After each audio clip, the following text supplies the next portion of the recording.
Hello. Cheers. Good evening.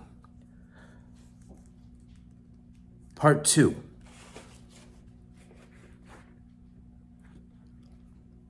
Gonna be a lot of parts to this. I hope you're okay with that. If you're not, you don't have to watch. No one's telling you you have to. Cheers.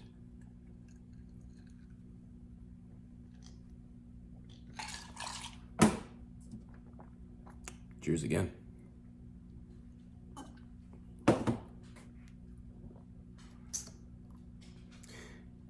Here's where we left off. On a trip like this, one must be careful about gas consumption. Avoid those quick bursts of acceleration that drag blood to the back of the brain. My attorney saw the hitchhiker long before I did.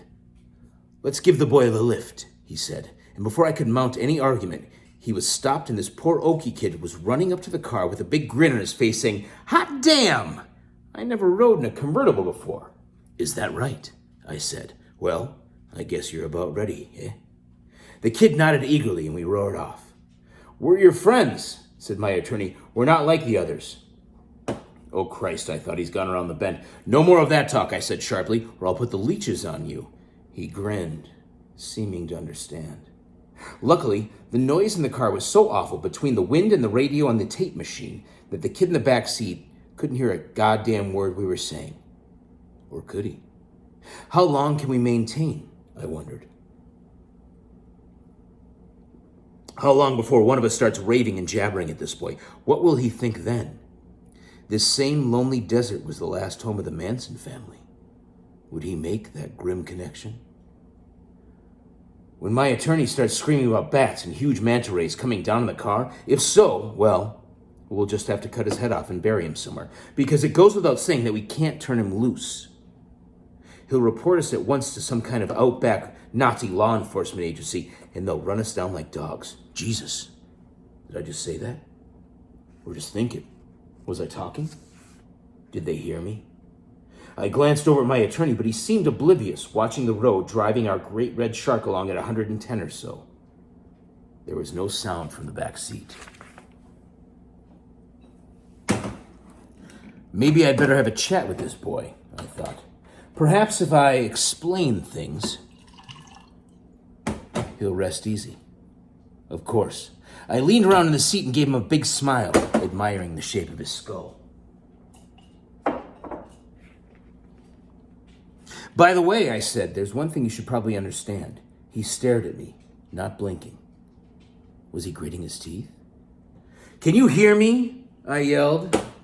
He nodded. "That's good," I said, "because I want you to know that we're on our way to Las Vegas to find the American dream." I smiled. "That's why we rented this car. It was the only way to do it. Can you grasp that?" He nodded again, but his eyes were nervous. "I want you to have all the background," I said, because this is a very ominous assignment, with overtones of extreme personal danger. Hell, I forgot about this beer. You want one? He shook his head. "How about some ether?" I said. "What?" "Never mind. Let's get right to the heart of this thing. You see, about 24 hours ago, we were sitting in the polo lounge of the Beverly Hills Hotel, in the patio section, of course. And we were just sitting there under a palm tree when this uniformed dwarf came up to me with a pink telephone. He said, 'This must be the call you've been waiting for all the time, sir.' I laughed and ripped open a beer can that foamed all over the back seat while I kept talking. And you know, he was right. I had been expecting that call, but I didn't know who it would come from. Do you follow me?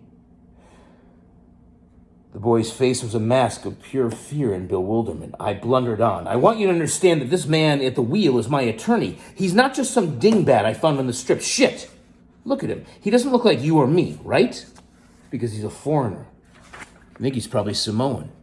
But that doesn't matter, does it? Are you prejudiced?"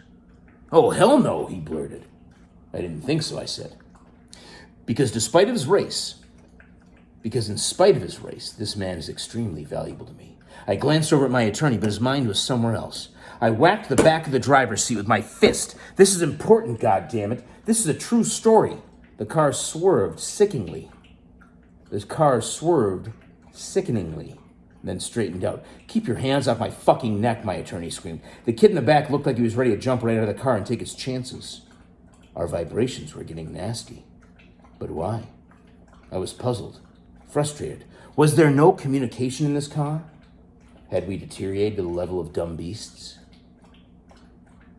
Because my story was true. I was certain of that, and it was extremely important, I felt, for the meaning of our journey to be made absolutely clear. We had been sitting there in the polo lounge for many hours, drinking Singapore slings with mezcal on the side and beer chasers. And when the call came, I was ready.